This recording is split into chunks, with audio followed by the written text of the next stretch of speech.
तो कन्या लगन में हम राहु की प्लेसमेंट के बारे में बात कर रहे हैं और ये वीडियो रहेगी थर्ड हाउस के लिए। तो अगर मान लीजिए आपके वृश्चिक राशि में थर्ड हाउस में आपके राहु स्थित हैं, तो ऐसे राहु वास्तव में आपको क्या क्या प्रभाव दे सकते हैं।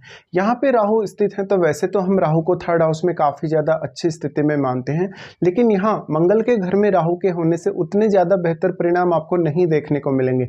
चाहे आपको राहु की महादशा हो या ना हो, या अंतरदशा भी हो या ना हो, ऐसे में आपको दूसरे अन्य प्लैनेट्स पर भी यहाँ डिपेंडेंट रहना पड़ेगा। जैसे कि आपके चार्ट में मंगल की स्थिति और शनि की स्थिति, अगर मंगल बहुत अच्छी स्थिति में है और अगर शनि भी बहुत ही अच्छी स्थिति में है, तब जाकर कुछ हद तक आप ये एक्सपेक्ट कर सकते हैं कि यहाँ राहु आपको काफ़ी अच्छे नहीं तो कुछ हद तक अच्छे परिणाम दे सकते हैं। यहाँ राहु की प्लेसमेंट है तो ये आपको काफ़ी आक्रामक बनाएगा, जिससे आपके भाई बहनों, पड़ोसियों, रिश्तेदारों या अन्य जिन भी लोगों के साथ आप कांटेक्ट में आते हैं उनसे आपका व्यवहार उतना बेहतर नहीं होगा, या फिर वो लोग आपके साथ लड़ाई झगड़ा करेंगे या विवाद करेंगे। ऐसा राहु आप में बहुत ज़्यादा ईगो प्रॉब्लम्स और बाकी अन्य सारी जो समस्याएं हैं जो लड़ाई झगड़े को लेकर होती है वो देता है। ऐसे में जातक अपने आप को बहुत ज़्यादा सर्वोपरि या सर्वोच्च समझता है। जातक काफ़ी ज़्यादा इगोइस्टिक होने के साथ साथ आक्रामक भी उसमें आती जाती है। इसलिए निश्चित तौर पे आपका दूसरों के साथ जो व्यवहार है, दूसरों के साथ जो आपके रिलेशन है, वो बहुत ही ज़्यादा मैटर करेंगे यहाँ राहु के होते हुए। अगर मान लीजिए यहाँ राहु के साथ कोई फायरी प्लैनेट है, जैसे अगर सूर्य बैठे हैं या इवन मंगल बैठे हैं, तो आपके रिश्तों के खराब होने की संभावना और भी ज़्यादा बढ़ जाएगी और जीवन में आप काफ़ी सारे गलत कार्य करेंगे या गलत निर्णय लेंगे, जिसकी वजह से आपको नुकसान भी होगा। ऐसा राहु आपको फ्रिक्वेंटली बहुत बार विदेश यात्रा या कोई छोटी दूरी की यात्रा दे सकता है और आपको मेहनत करने में काफ़ी तेज़ी से आगे बढ़ाएगा, यानी काफ़ी मेहनती बनाएगा। इस प्रकार का राहु है तो अब आपको ये देखना होगा कि राहु के साथ कोई ग्रह यहाँ बैठा है या नहीं। देखिए, राहु के साथ बैठे हुए ग्रह का महत्व इसलिए हमेशा ज़्यादा होता है क्योंकि राहु अपने साथ बैठे हुए ग्रह को बहुत ज़्यादा मल्टीप्लाई करता है। मल्टीप्लाई करने की वजह से वैसे की वैसी जो संभावनाएँ हैं, उस ग्रह से संबंधित जो कारकत्व है वो आपके जीवन में प्रभावी हो जाता है। और जब भी आपको राहु की या राहु के साथ बैठे हुए ग्रह की महादशा या अंतरदशा होगी, तो वो सारे के सारे प्रभाव आपको उस महादशा या अंतरदशा में देखने को मिलेंगे। इसी तरीके से राहु के साथ जो भी प्लैनेट बैठा है वो आपके चार्ट में किसी न किसी भाव का स्वामी अवश्य है। इवन वो हो सकता है कि आपके चार्ट में दो दो भावों का स्वामी है। ऐसे में उन दोनों भावों पर आपको ध्यान देना होगा। उन दोनों भावों से जुड़े हुए रिश्तों पर भी आपको हमेशा ध्यान देना चाहिए। तो यहाँ राहु आपको काफ़ी ओवर एक्सपेक्टेशन दे सकता है। अगर चंद्रमा के साथ राहु का कोई भी संबंध बन रहा है किसी भी तरीके से, चाहे तो युति बन रही है, चाहे तो दृष्टि संबंध बन रहा है, तो भी इस बात की बहुत हद तक संभावना है कि मानसिक तौर पर भी आपको राहु उतना ही ज़्यादा उग्र बनाएगा, शारीरिक उग्रता के साथ साथ। तो यहाँ पे राहु का जो प्लेसमेंट है वो आपको काफ़ी सीरियसली देखना होगा। अगर हम राहु के एस्पेक्ट्स के हिसाब से सोचेंगे तो सबसे पहले राहु आपके सप्तम भाव को एस्पेक्ट करते हैं। सप्तम भाव को एस्पेक्ट करने की वजह से इस बात की संभावना बहुत अधिक है कि आपका जो पार्टनर है, पार्टनर के साथ लड़ाई झगड़ा या पार्टनर के साथ बहुत बार ऐसे इश्यूज जहाँ पर आपका मनमुटाव है या आप उनसे कुछ बहुत ज़्यादा सपोर्ट एक्सपेक्ट कर रहे हैं, ऐसी स्थितियाँ देखने को मिल सकती हैं। अब राहु का सप्तम भाव पे एस्पेक्ट होने की वजह से आपके लिए पब्लिक डीलिंग के लिए ये बहुत अच्छी स्थिति होगी, लेकिन यहाँ पर आप कितने ज़्यादा उग्र हैं, कितने ज़्यादा आक्रामकता रखे हुए हैं, ऐसे में आपका व्यवहार काफ़ी ज़्यादा मैटर करेगा दूसरों के साथ। तो मान लीजिए अगर आपके सप्तम भाव में राहु का ही कोई मित्र ग्रह बैठा हो तो इस वजह से आपको ज़्यादा फायदा मिल सकता है। सिर्फ और सिर्फ यहाँ राहु का जो एस्पेक्ट बढ़ रहा है, इसके साथ साथ देख लीजिए कि और कोई भी अन्य ग्रह आपके सप्तम भाव को एस्पेक्ट कर रहा है या नहीं कर रहा, क्योंकि हो सकता है कोई भी ग्रह अगर राहु के साथ बैठ के भी अगर सप्तम भाव पे प्रभाव डालेगा तो हो सकता है उस ग्रह के परिणाम भी आपको देखने पड़े। ऐसे में हो सकता है आपके जैसे मान लीजिए एग्जाम्पल के तौर पे जुपिटर बैठे हों राहु के साथ, तो जुपिटर बैठने के केस में आपके जुपिटर रेट्रोग्रेड नहीं होने चाहिए। अगर जुपिटर रेट्रोग्रेड होकर इस तरीके से राहु के साथ बैठेंगे तो ये आपकी मैरिड लाइफ को डिस्टर्ब करने वाला होगा, इवन जीवन साथी के स्वास्थ्य को भी। अब सप्तम भाव में जो भी प्लैनेट बैठा है वो आपके चार्ट में किसी न किसी भाव का स्वामी अवश्य है, तो आपको वो प्लैनेट यहाँ बहुत ज़्यादा सपोर्ट कर सकता है सप्तम भाव से रिलेटेड मामलों में। या फिर आप ये एक्सपेक्ट करेंगे कि आपके उन भावों से संबंधित कार्यों में आपका पार्टनर आपको काफ़ी सपोर्ट करेगा।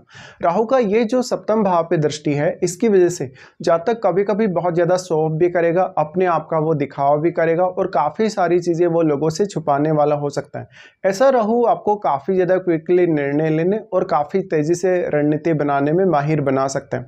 राहु का फिर यहाँ से एस्पेक्ट रहेगा नवम भाव पे। अब नवम भाव में क्योंकि आपके केतु स्थित हों तो आपको देखना होगा कि अब राहु के साथ बैठा हुआ ग्रह का संबंध और केतु का संबंध कैसा है, या मान लो आपके नवम भाव में केतु के साथ भी कोई ग्रह स्थित हो सकता है, तो उस ग्रह पर अब राहु किस प्रकार का प्रभाव डाल सकते हैं, और राहु के साथ बैठा हुआ ग्रह केतु पर किस प्रकार का प्रभाव डाल सकता है, या फिर केतु के साथ बैठे हुए ग्रह पर किस प्रकार का प्रभाव डाल सकता है, ये आपके लिए काफ़ी ज़्यादा इंटरेस्टिंग होगा।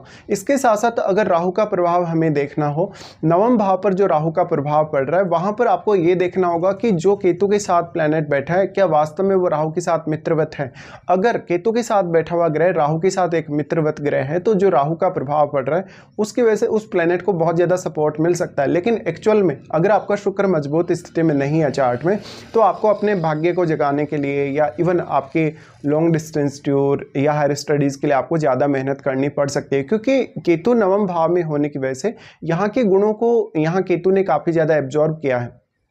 उसके बाद यहाँ से अगर देखा जाए तो नवम भाव पर जो राहु का प्रभाव पड़ रहा है, अक्सर राहु आपको लंबी दूरी की यात्रा, विदेश यात्रा में काफ़ी मदद करता हुआ दिखेगा। लेकिन आपका जो इंटेंशन है, इंटेंशन अलग हो सकता है। जैसे आप अपनी हायर स्टडीज़ के लिए विदेश जा रहे हैं या इवन विदेश में सेटल होने के लिए देख रहे हैं, ये आपको यहाँ वास्तव में देखना होगा। तो यहाँ आप कोई भी निर्णय बहुत जल्दबाजी में ना लें। अगर आप जल्दबाजी में निर्णय लेते हैं तो आपका निर्णय गलत होने और आपको नुकसान होने की संभावना उतनी ही ज़्यादा बढ़ जाएगी, क्योंकि जो स्कॉर्पियो का राहु है वो बहुत सारी आपसे गलतियां भी करवाएगा या आपको ओवर एक्सपेक्टेशंस देगा। इसकी वजह से ही मोस्टली आपको जितने भी निर्णयों में नुकसान होगा वो होगा।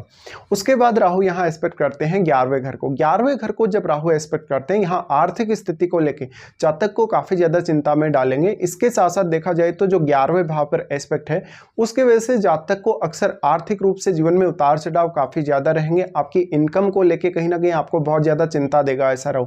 अगर मान लो आपका चंद्रमा मजबूत स्थिति में नहीं है तो आप जितने भी निर्णय 11वें भाव से संबंधित लेंगे उनमें आपको या तो नुकसान होगा या फिर उन निर्णयों पर बहुत लंबे समय तक आप टिके हुए नहीं रह सकेंगे।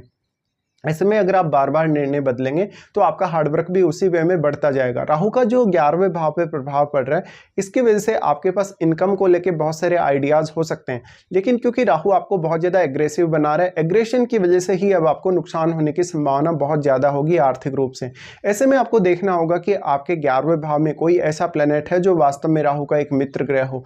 अगर ऐसा है तो निश्चित तौर पर यहाँ राहु ज़्यादा सपोर्ट कर सकते हैं आपको नॉर्मल स्थिति की तुलना में। जैसे अगर कोई भी ग्रह यहाँ नहीं बैठा है उस केस में अब राहु का जो प्रभाव है 11वें भाव पर, उसकी वजह से आपकी अपेक्षाएं काफी तेजी से ऐसा राहु बढ़ाने का काम करेगा। ये अपेक्षाएं धन को लेकर हो सकती हैं, आपके रिश्तों को लेकर हो सकती हैं, या आपकी इंडिविजुअल भी ऐसी कोई मनोकामना हो सकती है। ऐसे में आपको देखना होगा कि यहाँ किसी अन्य ग्रह का एस्पेक्ट है या नहीं, या चंद्रमा कितनी अच्छी स्थिति में चार्ट में बैठे हैं। इसके साथ साथ आपको ये जरूर विचार कर लेना चाहिए कि आपको राहु की महादशा कौन से एज पीरियड में आ रही है, या मान लीजिए अगर अंतरदशा भी आ रही है तो वो भी आपको कौन से पीरियड में स्टार्ट हो रही है, कौन से पीरियड में एंड हो रही है। इसी प्रकार से आपको देखना चाहिए। और जो अंतरदशा है वास्तव में वो किस प्लैनेट के अंडर में है। जैसे हो सकता है कि आपके जो राहु की अंतरदशा होगी वो शुक्र की महादशा में होगी, या बुध की महादशा में आपको राहु की अंतरदशा आ रही है। इस तरीके से आपको देख लेना चाहिए। इसके साथ साथ आपका जो एज पीरियड है वो बहुत ही ज़्यादा मैटर करेगा, क्योंकि हर एज में आप एक जैसे सक्षमता नहीं रखेंगे किसी भी कार्य को करने को लेकर। ऐसे में इस तरीके से आपको विचार करना चाहिए जब भी राहु आपके 3rd हाउस में स्थित हो।